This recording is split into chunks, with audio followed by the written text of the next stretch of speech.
As of consent bill के संदर्भ में निम्नलिखित कथनों पर विचार कीजिए। यह बिल बहराम जी मालाबारी के प्रयास से 1891 ईस्वी में लाया गया। दूसरा है, इसके तहत लड़कियों के विवाह की न्यूनतम आयु 14 वर्ष निर्धारित की गई। तीसरा है, बाल गंगाधर तिलक ने इस बिल का समर्थन किया। उपर्युक्त में से कौन सा से कथन सही है, आपको जवाब देना है।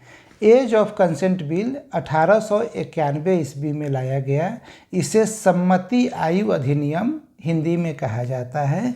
ये बलराम जी मालाबारी के प्रयास से ही ये बिल लाया गया था और 1891 ईस्वी में ही लाया गया था।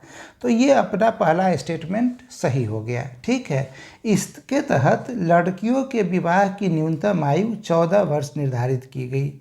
ये गलत है, क्योंकि 14 वर्ष नहीं निर्धारित की गई थी। लड़कियों के विवाह की न्यूनतम आयु जो है वो 12 वर्ष निर्धारित की गई थी। ठीक है, 1888 ईस्वी में यूरोप में एक बड़ा क्रांतिकारी परिवर्तन आया था और उसमें लड़कियों के विवाह की आयु जो है 12 वर्ष कर दी गई थी। और उसी के बाद भारत में एज ऑफ कंसेंट बिल के माध्यम से ब्रिटिशर्स के द्वारा ये कदम उठाया गया था। तो ये दूसरा स्टेटमेंट आपका गलत हो जाएगा। तीसरा क्या है कि बाल गंगाधर तिलक इस बिल के समर्थक थे।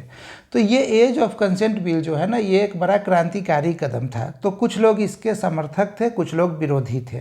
ठीक है, तो जो समर्थक थे उसमें एक तो मालाबारी आपने देख लिया, दूसरा नाम जस्टिस रानाडे का नाम है, तीसरा नाम अगरकर का है। ठीक है, और जो विरोधी थे वो विरोधी में बाल गंगाधर तिलक थे और इसके अलावा चापेकर बंधु थे। ठीक है, ये चापेकर बंधु तिलक के ही शिष्य थे, तो जो तिलक कहते थे जनरली इनका भी वही स्टैंड होता था। अब यहाँ पे चीज़ों को कैसे ध्यान में रखना है, तो ये ज़रा आप हम समझते हैं कि ये तिलक के बारे में आप लोग एक चीज़ जानते होइएगा कि इनके द्वारा 2 अखबार निकाला जाता था, एक मराठा और दूसरा केसरी। मराठा अंग्रेजी में और केसरी मराठी भाषा में। ये जो मराठा अखबार है इसके संपादक थे अगरकर।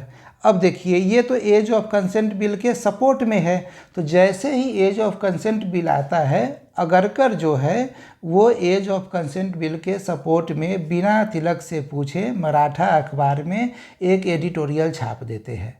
जब एडिटोरियल आता है तो उसके बाद तिलक के द्वारा अगरकर को संपादक के पद से हटा दिया जाता है। तो आपको अब अगरकर का नाम तो याद रह जाएगा, तिलक विरोध में थे ये भी आपको ध्यान में रह जाएगा। अब रानाडे के बारे में जान लेते हैं।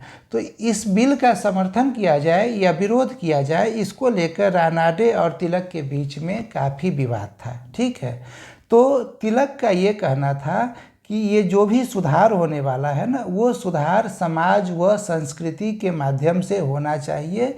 ये हमारा आंतरिक मामला है कि किस आयु में हम बच्चों की शादी करें, इसके लिए कानून बनाने की आवश्यकता नहीं है, सरकार को इसमें दखल देने की आवश्यकता नहीं है।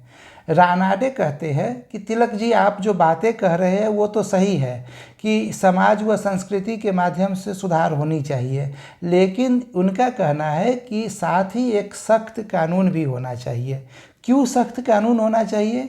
क्योंकि बाल विवाह से लड़कियों के स्वास्थ्य पर बुरा असर पड़ता है और वो लड़कियां जो बच्चों को जन्म देती है, उन बच्चों के स्वास्थ्य पे भी बुरा असर पड़ता है। तो ये दोनों के बीच में विवाद चलता रहता है। Finally age of consent bill पारित हो गया। तो बाल गंगाधर तिलक जो है सो समर्थन में नहीं थे, विरोध में थे। तो ये स्टेटमेंट भी गलत हो गया। आपका उत्तर हो गया 1।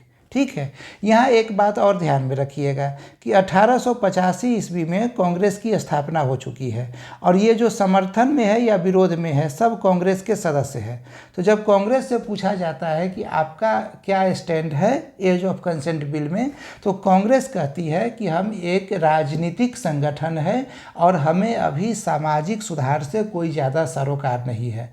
तो इस सामाजिक सुधार में जो भी व्यक्ति पक्ष में है या विपक्ष में है, भले ही वो कांग्रेस के सदस्य हो, ये उनका व्यक्तिगत पक्ष और विपक्ष है। ठीक है, कांग्रेस को उससे कोई लेना देना नहीं है। उम्मीद कर रहे हैं कि इस 5 मिनट की चर्चा से एज ऑफ कंसेंट बिल के बारे में आपकी एक समझ विकसित हो गई होगी। ठीक है, धन्यवाद।